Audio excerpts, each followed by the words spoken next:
Olá, sejam todos bem-vindos ao Caminho de Guermantes, podcast dedicado à literatura e às maravilhas das artes. Eu sou Joelson Matias. Oi, meu nome é Karen. Oi, aqui é Hector. E esse é o Caminho de Guermantes. Antes de mais nada, gostaríamos de deixar 2 pequenos avisos. Se você quiser falar conosco ou tem alguma ideia, algum pensamento sobre algum livro discutido aqui anteriormente em outros podcasts, pode mandar pra gente sua mensagem lá no direct, ou underline Caminho de Guermantes, ou no nosso e-mail, ou caminhodeguermantes@gmail.com. Pois, a partir disso, podemos criar diálogos mais próximos, trocar algumas ideias e construir conhecimento acerca da literatura e cultura. Outro aviso que eu gostaria de deixar para vocês é que, tendo em vista que estamos em tempo de declarar imposto de renda, se você estiver com dúvida ou estiver procurando ajuda para dar conta dessa questão do imposto de renda ou outras dificuldades e dúvidas quanto contabilidade, é só procurar lá no Instagram, laura.contábeis com B, ok? Segue lá que você não vai se arrepender. Até rimou. Olha só, vamos para o podcast. Então, como não anunciamos ainda o tema de hoje, na verdade nós vamos falar sobre rituais de leitura. É isso mesmo. Como você inicia a leitura? Você tem sua cadeira, você lê deitado, lê sentado, você lê livro ou lê livro digital? Como é que é o seu início? Como você prepara seu ambiente, prepara o local certinho? Você bebe algo enquanto lê? Você escuta música? Não? Vamos conversar um pouquinho sobre nossas experiências e sobre algumas experiências comuns que os leitores têm na sua vida literária e de estudos. Esse assunto surgiu lá no grupo do nosso Telegram, o grupo Clube de Guermantes. Se eu não me engano, foi logo depois que alguém falou sobre os nomes complicados nos livros russos. De que é muito difícil decorar todos os nomes e que algumas pessoas têm o costume de anotar cada nomezinho para ir consultando. Outros transformam cada nome na inicial, então em vez de lembrar de Raskolnikov, sei lá, só lembrei desse agora. Você só lembra de R ou Raskol, enfim, inventa apelido. Cada um tem um jeito de ler, né? E isso em várias esferas, tanto seja no nome do personagem, seja ao iniciar, seja ouvir música. E assim, eu pessoalmente não tenho muitos rituais específicos assim, mas o que eu consigo lembrar agora é o lugar que eu leio. Eu, assim, talvez por causa de questões de temperamento, se eu começar a ler na cama, eu durmo muito rápido, né? Porque dá sono. Então eu acostumei a ler na minha escrivaninha, que é o mesmo lugar que eu escrevo. Então, sei lá, se isso vale como ritual, eu tenho o meu lugar de ler, que é como se eu estivesse estudando. Mesmo que seja um livro de ficção, eu preciso sentar aqui pra ficar atenta. Tu apoia o livro na mesa? Sim, assim, depende. Livro de mesa, por exemplo, Guerra e Paz é um livro muito grande, pesadérrimo, então ele é muito bom de ler na mesa. É difícil de segurar, então combina. Agora, na rede também, de vez em quando, é bom ler lá. Aí sim, dá pra ler normal, não precisa apoiar na mesa. Mas sim, apoia na mesa normal. Aliás, já ia até citar aqui uma outra coisa que faz parte do ritual de leitura também, que é uma espécie de apoiador de livros. Não sei se vocês já viram isso, mas é uma plaquinha assim, que tem um apoio. É um apoio de livros, o nome é esse mesmo. Você deixa o livro aberto e aí não precisa ficar se curvando em cima da mesa para ler. Ele fica em pé, na altura do olho. Ouvi falar recentemente sobre isso. Mas interessante isso aí. Tá vendo como conversando um pouco dá pra chegar e ver algumas experiências diferentes? Porque, assim, eu tenho um tipo de leitura, sabe? Quanto ao espaço, eu leio na minha cadeira de balanço, né? Minha cadeirinha de velho, de balanço. Tava até falando pra Hector isso, que eu não ia fazer stories com essa cadeira atrás porque o pessoal ia tirar onda, porque é cadeira de velho. Mas eu sempre leio nela e no meu quarto, sentado. E aí, sobre apoio, essas cadeirinhas de balanço, elas têm uns braços, né? E eu apoio meus braços nos braços da cadeira para que eu consiga ler melhor. Eu só leio na escrivaninha livros muito grandes e que eu estou estudando, né? Por tipo, Os Miseráveis, eu não leria na escrivaninha. Eu leria na cadeira, só que eu colocava os travesseiros em cima do meu colo, né? E apoiava o livro assim e lia de longe. Eu acho que faria a mesma coisa com Guerra e Paz. Na escrivaninha eu só coloco o livro, sei lá, Mapa de Significado, que eu leio anotando, né? Eu leio ele anotando no papel, né? Livros que eu estudo mesmo, esses aí sim, eu leio sentado, porque eu leio quase como se fosse livro didático, entende? Mas livro de ficção eu realmente não consigo fazer isso. Tipo, jogar um livro de ficção na mesa e começar a ver ele passando. Eu acho muito estranho pra mim. Sim, boa. Essa ideia aí de ler na escrivaninha me ajudou a desenvolver o hábito de riscar livro e fazer anotação também. Porque eu pensava, bom, aqui tá uma ótima posição pra estudar mesmo o livro. Sim. Aí fica legal de grifar, de anotar. Enfim, isso aí ajudou a perder o medo de riscar livro. Sim. Acho que nesse sentido eu me aproximo muito do que Gelson falou também. Eu só consigo ler na mesa mesmo, quando eu tô estudando, e é algo muito, muito sério nesse sentido. Porque se for, sei lá, até o tipo de literatura que eu consiga imergir com mais qualidade no livro, eu também, poucas vezes eu leio na mesa. Acho que eu leio muito mais, por incrível que pareça, eu leio muito mais deitado, de barriga para cima mesmo, e aí com o livro perto do meu rosto, do que sentado na mesa. E aí quando eu vejo algo que eu posso grifar e tal, eu simplesmente me mexo e faço o grifo e faço a anotação no livro. Mas eu leio principalmente ou deitado ou no que eu não recomendaria, que é com uma postura ruim. Ou seja, eu me encosto na parede e, enfim, só fico igual um C, né? Com uma postura horrível, mas de uma forma que eu consiga enxergar bem e ler bem. Eu tô tentando imaginar isso aqui. Tu bota o livro no peito, né? Não, pô, só seguro, encosto o braço na cama e o livro fica na altura do meu olho. Ah, tá, entendi. Imagine que a cama é tipo o eixo X, beleza? Basicamente, o meu braço ele fica a uns 45 graus e o livro vai de encontro à minha visão. Eu leio na rede também, de vez em quando. Eu gosto muito de aproveitar a luz do dia. Não sei se vocês têm isso também, mas Sim. É bom pra toda ficar vez que eu tenho cego. oportunidade de ler lá fora, eu corro pra aproveitar o restinho do dia ainda. E como lá não tem escrivaninha, né? Daí eu leio na rede mesmo. Mas é bem melhor. Vocês têm luminária? Vocês usam esse tipo de coisa ou não? Só a luz do Se quarto tivesse mesmo? escrivaninha na rua, seria massa. É. Nossa, Eu- eu tenho a luminária, mas eu pouco uso ela. Mas eu tive uma experiência muito boa de ler com a luminária. Eu li A Morte de Ivan Ilitch, a luz de uma luminária, todinho de uma vez só. Quase uma cena de escuridão total, assim, sabe? Só a luminária em cima. Mas eu acho que isso lasca meus olhos, que já são lascados.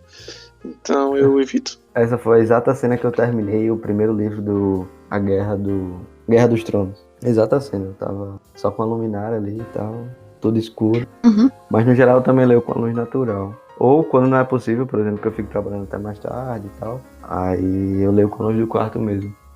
Eu também leio de noite com a luz do quarto, mas só que a luz do meu quarto é horrível. Inclusive, existe, né, luz de quarto, assim, de teto mesmo, melhorzinhas pra se ler. Não é exatamente uma luminária, Sim. enfim, mas são ideais, né? Não é aquela luz branca, que é meio amarelada e tal. Tô até pesquisando pra melhorar a situação da minha vista pra leitura noturna, porque Aham. eu leio sempre contra a janela, sabe? Porque tem a luz natural, ilumina o livro, e eu leio. Assim, ler contra a janela, por exemplo, também dá. Só que eu tenho um problema no olho que, tipo, meu olho é super sensível à luz. E aí, super sensível não, hipersensível à luz. E aí, tem luz no livro, só que se eu ficar olhando se eu olhar um pouquinho pra frente e pegar luz no meu olho, fica querendo fechar. Enfim, é uma frescura. Então tem um jeito certo de ler também pra mim, contra a luz. Enfim, vários detalhezinhos aí. E como é que é a experiência de vocês com o livro online? PDF, EPUB? Confortável, impossível, normal? Então, em relação a livro digital, é até mais fácil pra mim.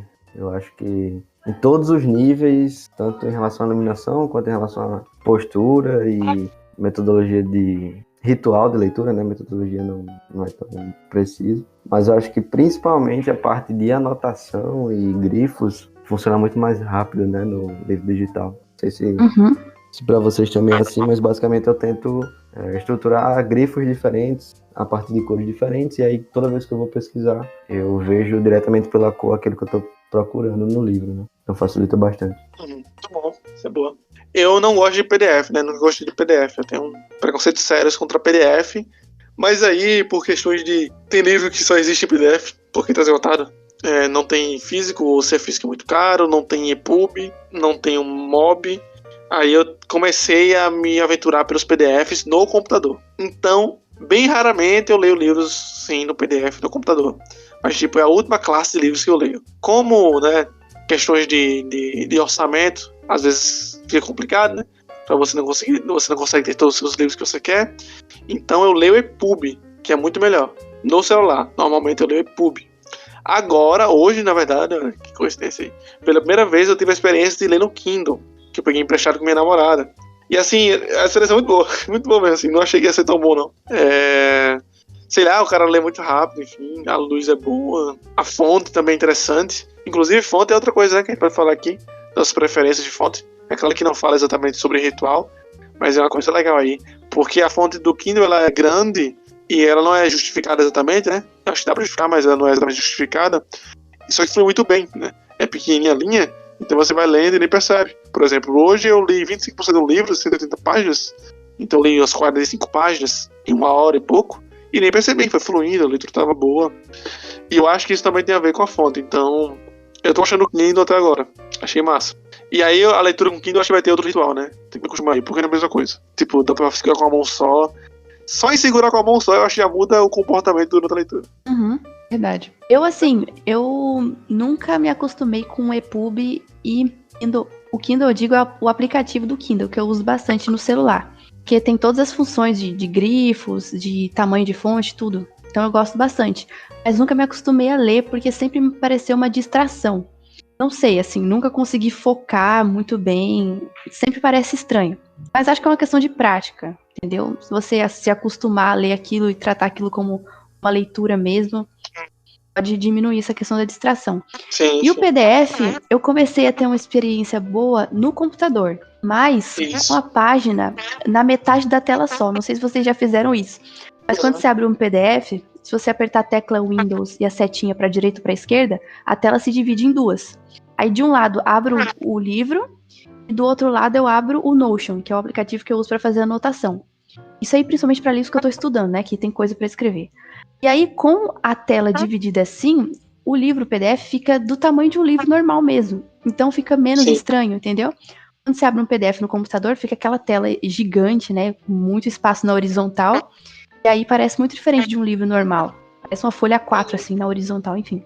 Quando divide no meio ajudou bastante. Parece um livro de verdade. Então, isso aí me dei bem. Deu certo. Que massa, que massa. Eu já fiz isso também de anotar, mas eu prefiro, quando eu tô lendo o PDF, eu prefiro dar zoom mesmo. Até porque eu sou meio cego, então tem que dar zoom. Aí. Dica boa. de ouro, de verdade. O Notion realmente é muito bom pra fazer anotação e qualquer outra coisa ele é muito útil. Mas... Eu abri o Notion, mas eu me perdi. Eu desisti. Tem que ter uma habituação ali, realmente. Mas em relação ao PDF, dividir a página é muito, muito bom também. Uma coisa legal é que... Uma alternativa, né, para quem não tem computador, alguma coisa assim, é baixar um aplicativo que seja um editor de PDF. Por quê? Porque aí você consegue fazer grifos no documento e uma vez que você tenha terminado, você salva ele com as suas edições. Então, isso foi algo que eu fiz bastante enquanto eu estava lendo alguns textos mais acadêmicos, por exemplo. Baixava o arquivo do texto que a professora tinha passado, fazia as minhas edições, meus grifos, e depois salvava a edição com meus comentários, com meus grifos. Então, uma vez que eu estivesse próximo da prova, por exemplo, eu só voltava lá e via os grifos e já estava tudo pronto. Muito bom. É algo que facilitou bastante para mim. Ainda facilita, né? Porque eu não terminei a graduação. Sim. Mas acho que pode ser uma dica boa também. Principalmente para quem está nesse meio de ler por PDF. Isso. Eu acho que seria uma dica muito útil para mim se eu lesse os textos da faculdade. Trágico, realmente verdade. é uma premissa sine qua non. Ei, mas voltando aqui, o Karen falou sobre o Kindle. O Kindle que eu tava falando aqui não era o celular, não. Era o Kindle, o aparelhozinho. E aí foi diferente. Entender. Eu também sofri com isso, cara. De tipo, eu já leio no Kindle no celular e o EPUB também. De tipo, sei lá, aquele dispositivo não serve pra isso, né? Você tem a sensação de que não é pra ler. Você deixa. Parece errado. Tá errado. Você tem que ouvir WhatsApp, Telegram, ver vídeo YouTube. É isso que tem que fazer. Não é pra ler. E aí no aplicativo do Kindle, a versão que eu tenho, que eu falei que é da minha namorada, ela é bem. É o simplesinho. Preto e branco e tal. Mas é muito bom, assim, sabe? Tipo, é pra ler. Você não tem o que fazer. É pra ler. Então dá pra concentrar melhor. Então acho que é uma boa dica aí. Tentar pegar um Kindle depois. Vai ter que verdade, tô de olho num aqui. Boa. É que tu falou sobre grifar, né? Falou sobre grifar no Kindle, que eu achei legal, várias cores e tal. Vamos falar um pouquinho sobre essa coisa, a relação sua com o texto, né? Como é que se dá aí pra vocês isso aí? Tipo, como é que vocês se relacionam no texto durante a leitura? Vocês escrevem, risca, tem tipos de leitura pra isso, vocês classificam? Eu costumo usar aquele papelzinho, que é um post-it, nunca descobri o nome daquilo, mas é um post-it marca-página, que é uma setinha colorida, adesiva, né? E assim, eu ultimamente tenho cortado aquilo no meio, porque eu descobri que eu gasto muito. Eu vi a Tatiana Feltrin fazendo isso, eu achei genial a ideia. Corta no meio e fica mais fininho. E aí você aproveita bastante. Mas assim, eu sempre quis criar um código de cores, nunca consegui. Pra mim sempre foi meio no aleatório mesmo. Então, aquele livro do Proust, O Caminho de Swan, é todo colorido, porque eu ia na doida, assim. Tudo que me chamava atenção eu ia marcando. Mas aí eu percebi que isso aí é bom pra quando você tem o objetivo de voltar mais tarde pra visitar as passagens que mais te interessaram. Mas não é prático no sentido de... Aí se eu voltar pra esse objetivo específico, eu quero procurar por essas passagens. Enfim, então eu achei que seria melhor dividir isso. Então, agora no Guerra e Paz eu tô dividindo em 2 cores só por enquanto. Meu código de cores é bem simplificado. Um para passagens que me tocaram, no sentido, isso aqui foi muito interessante pra mim, eu quero voltar pra reviver essas passagens depois. E outras com informações importantes mesmo. Seja sobre a escrita do autor, seja sobre o contexto, coisas menos pessoais e mais conhecimento prático mesmo, sabe? Então, por enquanto, só essas 2. E tudo com aquele marcadorzinho do post-it. Muito bom. Tenho que pegar essas dicas aí. Porque assim, eu tô meio no freestyle, sabe? Cada livro eu faço uma coisa. Eu lembro que, eu acho que antes de 2018, eu tentei fazer uma legenda aí com esses post-its coloridos. Inclusive, o meu tá tudo acabado aqui, eu tô soltando aqui. É uma infelicidade, porque é caro que só. Enfim. E aí, por que freestyle, por exemplo? Eu usava post-its antes. Só que depois eu parei de frescura e comecei a riscar o livro. E aí, quando eu comecei a riscar o livro, eu não vi mais necessidade de sempre colocar post-its. Porque, por exemplo, algumas leituras eu faço com um lápis ou uma poly ou lapiseira, pra quem chama assim, na mão. Então, tipo, toda página tem alguma coisa pra riscar. Sempre tá lá riscando, anotando, fazendo algumas coisinhas assim. E aí, tendo isso em vista, na vida intelectual, por exemplo, eu fiz isso. Toda página eu riscava como queria. Então, só o que realmente me chamava muita atenção, eu marcava com um bichinho colorido. Um post-itzinho colorido. E não tem legenda, eu vou pela estética mesmo. Tipo, se o livro for roxo, eu boto post-it roxo, pra ficar bonitinho. Se for azul, eu boto azul. É só isso mesmo. Não. E se acabar, eu mudo a cor pra mais próximo. Lá, que eu acho que vai ficar bonito. Mas eu realmente desisti das legendas, sabe? E eu acho que outra coisa que eu fiz também foi usar post-its amarelos, aqueles grandões, pra coisas realmente muito específicas mesmo. Por exemplo, esse assunto aqui, sei lá, aquele Norton Fryer, a imagem sua educada. Tem uma parte que ele fala sobre Proust, umas 4 páginas. Então, eu marquei aqui, ó, sobre Proust. Aí tem um nomezinho lá no post-it grandão. E as partes sobre Proust que ele citava especificamente, eu queria ver, tava marcado em azul, com uns post-itzinhos pequenininhos, e não com grandão. Então, assim por cima, não foi muito consciente, mas eu criei uma subclasse, né, de divisão das partes e uma classe maior de assuntos, né. E quem lê de maneira mais consciente assim e acha isso ajuda nos seus estudos, é bom fazer isso, ter tipo uma legenda, como o Karen falou, ou uma subdivisão e uma grande divisão, como eu falei agora, e assim você vai construir seu próprio método, né, de se achar naquele livro que você leu. Isso, exatamente. Eu acho que a parte de você identificar por cores é muito útil, principalmente para os livros que você pretende revisitar, justamente. Então, por exemplo, os livros que eu hoje utilizo esse tipo de mecanismo, né? Por exemplo, no Kindle, é justamente o livro que a gente faz aqui no podcast. Quando a gente está próximo de gravar, eu retorno lá no material, vejo justamente azul, são as partes mais interessantes a nível de enredo ou de... As partes em vermelho, por exemplo, que eu grifo são mais para resumos ou argumentos muito específicos sobre algum trecho que o autor está querendo desenvolver e está desenvolvendo ali naquele momento. E em laranja, por exemplo, eu coloco só as frases de efeito. Então, sempre que eu retorno, como a gente tem o costume de sempre colocar uma frase no início, eu vejo primeiro as laranjas, né, que são as marcações sobre frases de efeito. Eu tento elaborar de alguma forma o que eu vou falar aqui na frase inicial.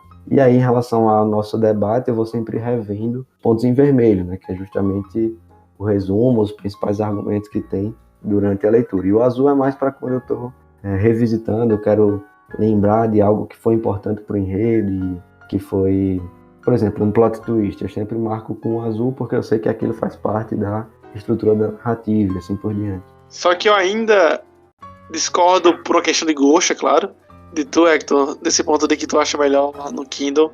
Mas eu ainda prefiro na mão, sabe?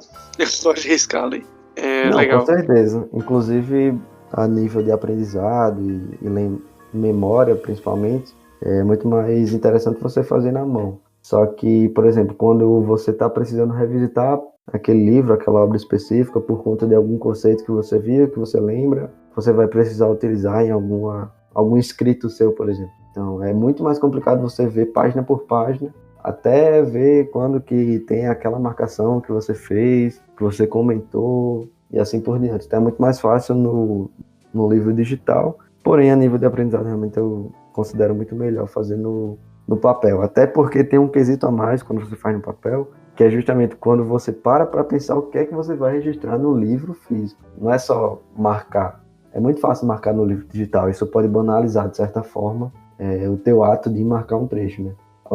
Então, quando você faz isso fisicamente, você tem que parar para pensar o que é que você vai escrever e por que você está escrevendo aquilo. Pô, vou marcar isso aqui porque esse trecho me lembra a referência de outro livro, isso parece tal argumento. Aí você realmente para elaborar essa questão e colocar no papel. Totalmente diferente de você marcar e simplesmente selecionar a cor lá no livro digital. Isso é real demais, tu falou sobre a praticidade.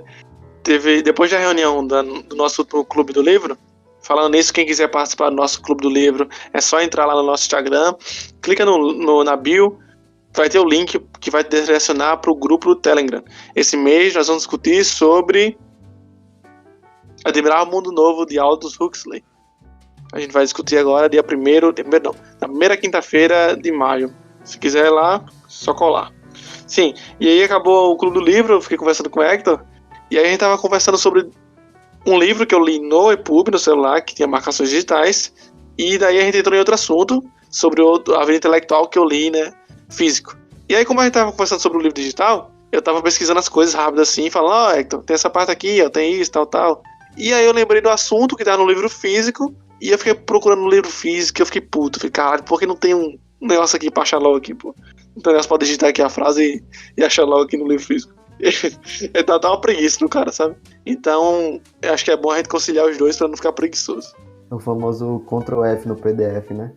Ctrl F ali rápido, no instante acha o que é que você tá procurando. Isso. E você ainda, inclusive, aumenta o seu argumento. Eu acho que você falou isso uma vez, não lembro qual foi o livro, mas você falou que na obra inteira tinha tantas vezes que ele falava tal palavra. E só tem como saber no PDF, pô, não tem como saber no livro físico. Foi recentemente, né, que você falou isso. Foi sobre a peste, que ele fala 2 e 2 são 4, ou 2 e 2 não é 4. Aí eu botei 2 e 2 e apareceu 5 vezes, ou seja, 5 referências aí a Admirar o Mundo Novo, ou é 1984? 1984. Não li nenhum dos dois, tá. Sensacional. 1984.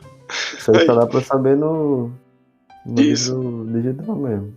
E eu nem tinha marcado, se tivesse passado eu nem teria nem marcado. Aí, só no livro digital mesmo, que o cara ia buscar a frase que eu lembrei e pronto. Mas eu fico pensando que é bom ter essa memória, sabe? Porque eu sei que quando eu vejo uma coisa muito marcante no livro físico, eu decoro o lado da página, sabe? Aí eu falei assim, eu sei que é do lado esquerdo, eu vou passando as páginas aqui até achar. É do lado esquerdo, vou olhando aqui, vai. E aí eu dei um racha. Uhum. Aí no livro físico, no livro digital... no livro digital você perde isso, né? Muito bom, pô. Eu achava que era o único que fazia isso. eu tento decorar a página ainda. Sim. Mas o lado da página você lembra como uma memória normal, né, da leitura. Isso. Às vezes tem outros sinalizadores, eu lembro, é depois do capítulo 5. Do lado esquerdo, depois do capítulo 5, tá por aqui. Tá por aí, é um mapa, pô. Sensacional. Isso aí. Se funcionar. Já que vocês estão falando sobre anotação aí, uma curiosidade, e também pode servir para outras pessoas. Que tipo de anotação vocês fazem em livros de ficção? Porque, beleza, quando a gente pensa em argumentos, ordem lógica, sei lá, parece muito mais factível você fazer anotações em livros teóricos. Mas o que chama a atenção de vocês a ponto de fazer anotações em ficções? Meus comentários que eu faria pra alguém, eu faço no livro. Você leva assim, que bicho otário. Nossa, sério? Narrador palpiteiro. Sim, legal. Ou então eu formulo algumas linhas de raciocínio. Tipo, uma linha de raciocínio que tá de forma poética, eu tento pôr de modo objetivo do lado. Boa. Mas no geral eu não anoto. É muito difícil. Tipo, não como eu tô lendo a vida intelectual, ou lendo um livro de psicologia, que eu tô com ele na mão, com o lapiseira na mão, com o lápis na mão, com a lapiseira na mão. Eu vou ler um livro de ficção sem nada, eu vou despretensiosamente. Aí quando eu vejo uma coisa, eu me levanto, pego um marcador de página colorido, enfim, e marco. Ou comento algo. Mas, tipo, tem que chamar muita atenção pra isso. Aham. Pra mim, hoje leitura de ficção realmente eu não grifo muito. Eu só grifo basicamente duas coisas, que são frases marcantes, que eu acho que faz sentido. Porque, pelo menos pra mim, eu tento resumir o que eu entendi daquele livro a partir de algumas frases específicas. Então, sei lá, tem trechos de Admirável Mundo Novo que eu sei a frase exata, mas a partir dessa frase exata eu consigo fazer o resumo de tudo que tinha naquele capítulo e assim por diante. Então eu tento marcar primeiro ou frases marcantes, né, ou trechos importantes, e no máximo ali o que eu tento fazer é o que o Joelson falou também, a impressão que eu tive naquele momento eu vou lá e registro só para não deixar passar e que eu achar que realmente é algo interessante de se fazer. Então quando tem deixa eu ver um exemplo. Quando tem alguma conversa muito sutil que tem uma importância para o enredo, mas que eu sei que se eu não passar aquilo por detalhes depois, eu não vou lembrar que aquilo fez parte daquele plot twist, por exemplo. Então eu vou lá e marco e escrevo de maneira bem explícita assim, a frase importante para o plot twist, assim por diante. Uma coisa legal também é tirar foto e mandar para alguém. Nunca me esqueço disso. Se eu tirar uma foto e mandar pra alguém, já consolidei a informação. Não tem pra não correr. Exatamente. Eu tô fazendo conversa isso com também, meus tem que melhores conversar. amigos do Instagram. Os melhores amigos do Instagram é exatamente isso. É bom que fica arquivado, né? Qualquer coisa é só voltar lá. Qualquer coisa é só voltar, eu sei a frase que eu coloquei, quando eu terminei o livro, quando eu li, qual foi o livro na ordem da minha lista de leituras. Muito bom. Hoje mesmo eu tirei foto de alguns trechos, mandei áudio lá no Caminho de Irmãs, ninguém respondeu, mas consolidou a informação, pô. Ainda não. Eu respondi. Vou escutar. Eu só não elaborei, mas eu respondi. Não elaborei, né? Mas eu mandei também pra lembrar, mas é porque tem a ver com os assuntos que a gente já comenta aqui. Porque, pros ouvintes saberem, faz 2 semanas que a única conversa que eu tenho com o Karen é um embate entre o que mais importa na literatura, o tema ou a forma. É difícil, viu, esse papo aí. Mas a cada dia que se passa, elaborar. Karen vai cedendo. Cada dia que se passa, Karen deixa um pouco sua negação de lado. Ainda vou me convencer. Ei, Joel, eu mandei um link lá, não sei se tu viu um vídeo no Telegram. É muito massa, pô. Eu encontrei esses dias. O cara faz cada coisa linda. Ele pega PDF e transforma em livro. Ele pegou o Napoleão lá, gramática latina. Nem tem aquilo pra vender, sei lá, na estante virtual. E é o mesmo PDF que a gente usa. O cara faz um livro perfeito. Achei muito show. Sim, muito massa. Um estilo antigo, assim. Não. Se ficar tão caro. Pois é, deve ser carinho. Mas gostei da ideia. Muito bom, muito bom. Antigamente eu ficava vendo essas coisas. Quando a gente começou o Banana Books lá no IF, aí eu ficava vendo coisas de reparação de livro, a pessoa que fazia novas capas, enfim, achava muito massa. Inclusive, Karen faz isso. Legal. Karen comprou um livro a mim, Seus Anéis, que era uma versão única, ela cortou em 3 e fez as capinhas bonitinhas, enfim, ficou massa. Depois eu vou postar lá no Instagram do Caminho de Irmãs. O pessoal vê a arte de Karen. Boa. Eu lembro isso aí, um desafio, né? Nossa, boy, com estilete lá, meu Deus. Foi nas férias, não tinha nada pra fazer. Ficou tudo torto, mas ficou legal. Ei, peraí, a gente acabou de dar spoiler do Banana Books, pô, pros ouvintes. Não, a gente vai cortar isso aí. Não, pode deixar. Qual é o problema? Agora eles sabem que a gente faz parte do Banana Books. Nem era explícito. Né? Eu achei.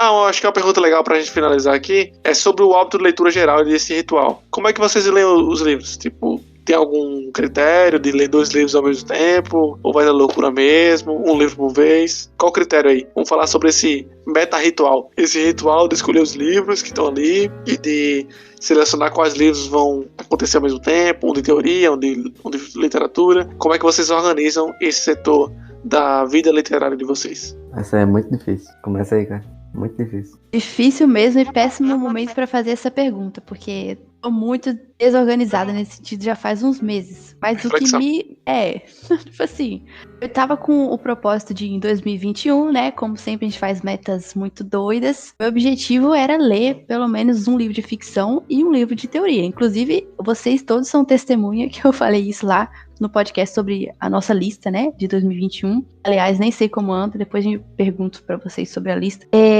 Enfim, 2 livros paralelos, um teórico e um ficção. Eu comecei a fazer isso em janeiro, consegui. Eu li o Meditações do Quixote, né, do José Ortega y Gasset, enquanto eu lia Grandes Esperanças do Dickens. E achei isso muito bom, porque otimizou o tempo e não teve problema de foco. Tipo assim, comecei a confundir histórias. Não, isso aí nada a ver, porque eram universos totalmente diferentes. E é bom que refrescava a mente também. Você saía de um mundo, ia pra outro. Eu acho que isso aí é um exercício. Não sei se alguém já teorizou isso. Deve sim, mas é muito legal. Sabe? Você conseguir se desconectar assim de um livro e mergulhar em outro. E, enfim, ter essas duas histórias aí correndo paralelamente. Mas aí, em fevereiro, eu comecei a ler Guerra e Paz. Fevereiro não, em março. Em março comecei a ler Guerra e Paz. E desde então eu tô só com ele. Então acabou o Meditações do Quixote e desde então não peguei nenhuma outra teoria. Então, enfim, assim que eu terminar, pretendo começar algum outro teórico em paralelo. Mas por enquanto só esse calhamaço mesmo. Boa, isso aí, bom. Pra mim eu acho que é uma mistura de aleatório com ordenadamente aleatório. Não sei se isso faz sentido, mas é como se, de certa forma, não faço uma seleção muito criteriosa, assim, porque eu li primeiro esse livro, então a sequência lógica é que eu leia esse, depois eu leia esse. Não tenho muito essa estrutura rígida, por assim dizer, porém eu tento sempre seguir alguma linha de raciocínio entre um livro e outro. Então, sei lá, eu tô lendo agora algum livro sobre moral cristã. E aí eu sei que pelo menos os próximos 2 ou 3 livros ali eu vou ter que ler relacionado a isso. Não necessariamente específico sobre isso, não necessariamente teórico, ou não necessariamente ficção sobre isso, mas dentro dessa temática, porque eu acho que isso me ajuda a, primeiro, fazer correlações entre obras diferentes, segundo, entender de uma forma mais profunda cada um dos temas e cada um dos argumentos ou do enredo de cada obra. Então, se eu estou lendo um livro de literatura russa, por exemplo, é muito natural que eu leia 2 em sequência, para que eu possa fazer esse tipo de correlação. Ou então, outras áreas também. Um livro de psicologia eu sempre leio em seguida de outro livro, também um pouco mais teórico, seja de filosofia, seja de, enfim, qualquer outra área voltada para isso. E de literatura eu tento sempre utilizar a literatura russa como uma forma de retornar ao meu ritmo de leitura anterior. Então, quando eu tenho algum tipo de ressaca literária, quando eu estou de saco cheio de alguma coisa, eu tento ler ou literatura russa ou algum tipo de ficção mais como uma distopia ou algo assim que eu não me force tanto o pensamento e que ao mesmo tempo eu consiga aprender alguma coisa. Caralho, isso é real mesmo ou esse homem impôs essa condição pra você mesmo inconscientemente? Porque o bicho tava sem ler nada aí, não leu Hamlet, não, pô, Hamlet realmente me pegou aqui. Macbeth. Não consigo ler mais nada, não. Aí do nada ele veio com essa. Não, tenho que ler uma coisa. Macbeth, verdade. Macbeth me pegou e tal. Inclusive, Macbeth aí, viu? Penúltimo episódio, antes do episódio da Jornada do Herói. Episódio 42. Está imperdível, voltem lá e escutem. E aí, que do nada veio ler Diário do Homo Supérfluo. Logo depois de dizer que tem que ler um russo. Eu fui pensando, será que isso é coisa da cabeça dele aí? Mas é um russo, não entendi. É um russo, então.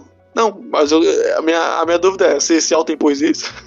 Inconscientemente. Não, vamos lá. Eu tenho certeza que uma literatura russa serve para eu retornar ao ritmo de leitura anterior, porque para mim é muito natural. Então, eu tava realmente numa grande ressaca literária, já ia fazer 2 semanas, desde Macbeth, e aí foi quando eu retornei justamente utilizando, primeiro, um livro muito curto e segundo, de literatura russa, então, para voltar no ritmo é muito mais rápido. E aí tem outro ponto que eu não falei, mas também é um pouco mais complicado de falar, é justamente a minha sequência entre livro físico e livro digital. Porque eu tento fazer uma lista de livros físicos que eu vou ter em casa e que eu vou ler em sequência, entendeu? Então, tipo, se eu comprei 3 livros, eu li um agora e eu sei que esses 2 estão em prioridade, por assim dizer.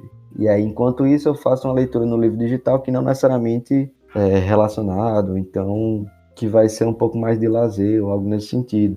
E aí, quando eu retorno para o livro físico, é realmente para finalizar essa lista e poder comprar mais. Basicamente é isso. Aí, no caso do Diário do Homem Supérfluo, foi justamente porque eu já tinha ele físico e porque eu tinha acabado de sair de uma ressaca literária muito grande. Então, eu precisava de... Pelo que eu entendo do meu próprio ritmo de leitura, eu precisava ou de literatura russa ou de um livro muito curto, da novela. E aí eu misturei os 2. Essa questão da circunstância é muito importante também, né? Por exemplo, eu tô lendo, como eu falei, tô lendo A Invasão Vertical dos Bárbaros. eu tô lendo ele porque eu tô com o Kindle aqui em casa, emprestado à minha namorada, mas eu vou ter que devolver ela, né? Então, tipo, essa semana ela não vai ler, ela me emprestou. Aí quando eu for vê-la novamente, eu vou ter que entregar. Então eu falo, eu vou aproveitar agora pra ler esse livro que eu não tenho e vou ler em Kindle, porque eu não tenho ele físico e não tenho ele fácil na internet. Só tenho em mob, por exemplo. E aí eu vou ler agora porque é o jeito, sabe? Então a circunstância sempre influencia também. Ou se você não tem dinheiro pra comprar um livro que você se propôs ler sem tê-lo em casa, né? E outra coisa que a Hector falou também, que me lembrou um ponto muito importante, até uma dica assim, ou até uma reflexão pra vocês aí, ouvintes, e pra gente também aqui, que é livro puxa livro, né? Então é meio até inocente. Inclusive eu fiz isso esse ano, mas eu me arrependo. Inocente você falar assim, não, em 2020 eu vou ler em janeiro esse livro, em fevereiro esse, tal, esse. Não faça isso, a não ser que você trabalhe com isso. Que você ganhe dinheiro de alguma forma com isso. Porque livro puxa livro. Você tá lendo um, aí você quer ler outro sobre o mesmo tema.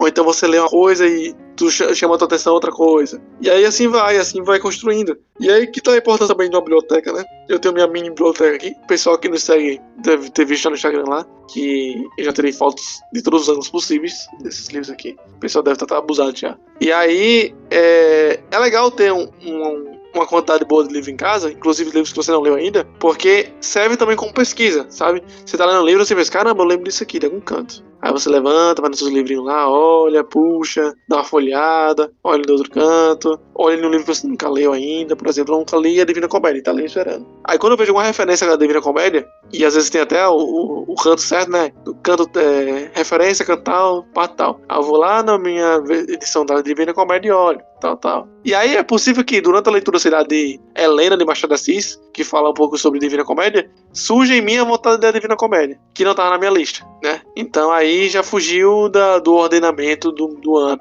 Percebam bem, não estou dizendo que vocês não se ordenem. É sempre bom ter ordenação para ter um mínimo de disciplina. Então é legal botar alguns livros por ano que você vai ler. Mas não coloquem em livros por ano em ordem, né? Ou delimitem datas exatas. Porque talvez a sua curiosidade, o seu desejo ali pelo conhecimento, ele vá para outros caminhos que você de nenhuma forma conseguiu prever. Exato, muito bom essa reflexão. Às vezes a gente acaba pesando a quantidade, achando que isso vai ser positivo e acaba fazendo uma lista aleatória. Mas assim, isso aí de se organizar por mês pode ser muito útil, caso você tenha um plano concreto e especializado. Por exemplo, eu conheço um amigo meu fazendo o plano de ler todas as epopeias, as grandes epopeias universais, todas elas, ao longo de tantos anos. Ele delimitou lá, 5 anos, mas é um estudo, assim, específico de todas elas em ordem. Então, uma vez que você tem um planejamento desse tipo em mente, aí sim você trabalha com datas e um ordenamento, e aí sim faria sentido você falar, bom, em janeiro, fevereiro e março vou ler tal livro, entendeu? Agora, você fazer uma lista só para ler de forma aleatória em determinados meses é contraproducente mesmo e não faz muito sentido. Você acaba sendo vencido mais pela curiosidade, pela quantidade e acaba não aproveitando muito disso, né? E a aleatoriedade também é bom de vez em quando, assim, para você também não se empreender muito, né? Por exemplo, no início desse ano eu li um livro chamado... como é o nome do livro? Memórias de Elefantes, do Antônio Lobo Antunes. E eu li simplesmente porque eu fui no sebo e comprei ele. Porque lá no sebo não tinha muitas opções boas. Eu vi que era um tipo de literatura interessante, porque era literatura portuguesa, se aproximava a mesma época do Saramago, por exemplo. Então eu vi que eu poderia fazer correlações a partir dessa leitura. E eu comprei. Então, não necessariamente estava envolvido com as leituras que eu vinha fazendo previamente ou que eu pretendia fazer. Mas esse quê de aleatoriedade, por exemplo, me trouxe um insight maior também. Isso.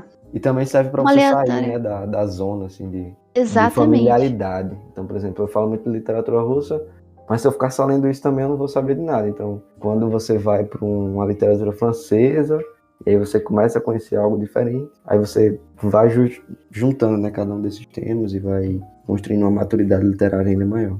Sim, é uma aleatoriedade espontânea, né, digamos assim. É diferente de você selecionar livros aleatórios e planejá-los ao longo do mês. Então, sei lá, livros muito diferentes para ler em cada mês. O legal é isso mesmo. Nossa, morrendo de saudade aqui da biblioteca. Você andando lá pelo corredor e ver um título muito interessante, seja pelo nome, seja pela capa. Isso aí faz muito bem, faz parte da experiência. Inclusive, a gente já falou isso no Drops de Experiência, né? Mas tudo isso faz parte da leitura, né? Tem que ter um quezinho de aleatoriedade, sim. Essa surpresa é sempre boa.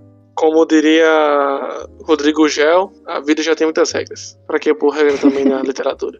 Bom. Não, mas brincadeiras à parte, isso mataria, né? Essa experiência de... Inclusive, nesse episódio que Karen falou aí, que a gente fala sobre ir na biblioteca e não sei, encontrar um livro massa, tal, como essa experiência de Hector, né? Então, não matar essa magia é importante. Por exemplo, eu tento sempre alimentar essa magia, né? E estou tentando ler 2 listas, mais ou menos, que é a lista de filosofia de contos acadêmicos. Eu me propus a fazer isso no início do ano, não consegui. E agora voltei a ler, terminei a vida intelectual essa semana. Próxima semana desejo começar outro. E também é bom sempre ter incentivos, né? Por exemplo, esse amigo de Karen, Epopeia, ele tem um objetivo aí, profissional, não sei, cultural, muito bem definido para a vida dele, né? Então o objetivo está mais consolidado. No meu caso, para fazer algumas leituras, eu acho que é interessante ter alguns estímulos, né? Um grupo, enfim, alguma coisa assim, para que isso seja ordenado e tenha alguma motivação maior. Sempre tem que ter uma motivação maior. Se não, é melhor ser guiado pela magia. Boa, muito bom.